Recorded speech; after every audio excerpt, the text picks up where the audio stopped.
Hello बच्चों, let us read the question first.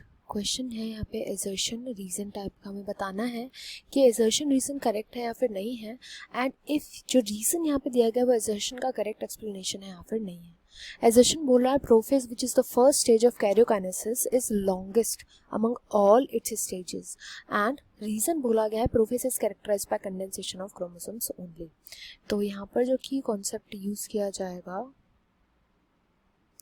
ये होगा प्रोफेज का। प्रोफेज की स्टडी करेंगे। प्रोफेज क्या होता है तो देखो, प्रोफेज जो होता है माइटोसिस के अंदर फर्स्ट फेज होता है। माइटोसिस या मायोसिस, आप कोई भी फेज ले लो, उसमें फर्स्ट फेज जो होता है वो हमेशा प्रोफेज ही होता है। ऑल्सो कैरियोकाइनेसिस, कैरियोकाइनेसिस का मतलब क्या होता है? कैरियो का मतलब होता है न्यूक्लियस। ये आपको याद रखना है। कैरियो वर्ड आपको आगे चल के कई जगह देखने को मिलेगा। इसका मतलब होता है न्यूक्लियस।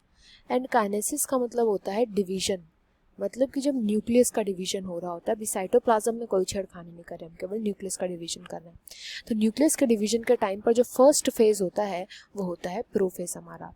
तो यहाँ पे जो एजर्शन बोल रहा है कि prophase which is the first phase of karyokinesis, तो ये करेक्ट बात बोली गई है। आगे बोले कि लॉन्गेस्ट है सारे स्टेजेस में से। कैरियोकाइनेसिस में कितने स्टेज होते हैं? मेनली 4 स्टेज होते हैं। पहले आता है प्रोफेज, प्रोफेज के बाद आता है मेटाफेज, मेटाफेज के बाद आता है एनाफेज, फिर एनाफेज के बाद आता है टीलोफेज। तो इन 4 स्टेजेस में से बोला गया है कि ये जो प्रोफेज होता है ना, ये लॉन्गेस्ट होता है। ये बोला गया एजर्शन में, विच इज करेक्ट। तो देखो, कैरियोकाइनेसिस के जो 4 स्टेजेस होते हैं, इन चारों स्टेजेस में जो सबसे ज्यादा काम होता है ना, वो प्रोफेज के अंदर होता है। क्या क्या काम देखने को मिलता है प्रोफेज के अंदर, वो देखते हैं। तो प्रोफेज में सबसे पहले तो कंडेंसेशन देखने को मिलती है। कंडेंस हो जाते हैं क्या? जो क्रोमैटिन फाइबर्स होते हैं। क्रोमैटिन फाइबर्स के कंडेंस होने की वजह से क्या होता है, हमें क्रोमोसोम्स विजिबल होने लगते हैं। तो यहाँ पे क्रोमोसोम विजिबल होने लगते हैं। साथ ही साथ बाकी के जो ऑर्गेनल्स होते हैं वो डिसअपियर होने लगते हैं। जो यूजफुल नहीं है वो डिसअपियर होने लगते हैं, जैसे कि लाइसोसोम्स हो गए, गोल्जी हो गए, एक्सेट्रा। तो काफ़ी सारे ऑर्गेनल्स जो होते हैं जो यूजफुल नहीं होते प्रोफेज के अंदर, वो डिसअपियर होने लग जाते हैं। सबसे इंपॉर्टेंट एक पॉइंट होता है यहाँ पे न्यूक्लियोलस का।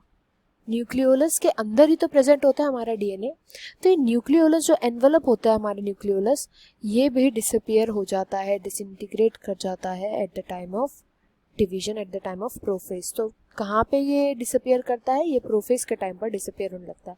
तो ऐसी काफ़ी सारी चीज़ें जो होती है प्रोफेज के अंदर देखने को मिलती है। सेल जो होती है उसके अंदर स्पिंडल फाइबर जो होता है उसका फॉर्मेशन स्टार्ट हो जाता है धीरे धीरे करके, ताकि मेटाफेज में आगे ट्रांजिशन इजीली हो जाए।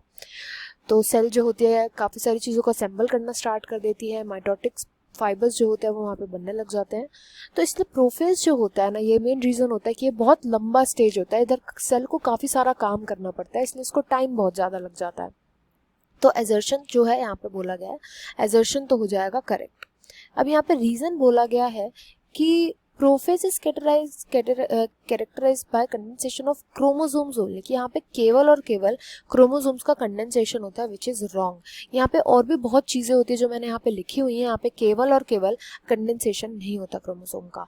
तो यहाँ पे रीज़न इनकरेक्ट दिया गया है, ये आधा रीज़न दिया गया है और ओनली लिखा गया इसके आगे, इनकरेक्ट बात है। तो यहाँ पे राइट आंसर हो जाएगा assertion is true but the reason is false. I hope you understood well. Best of luck and thank you.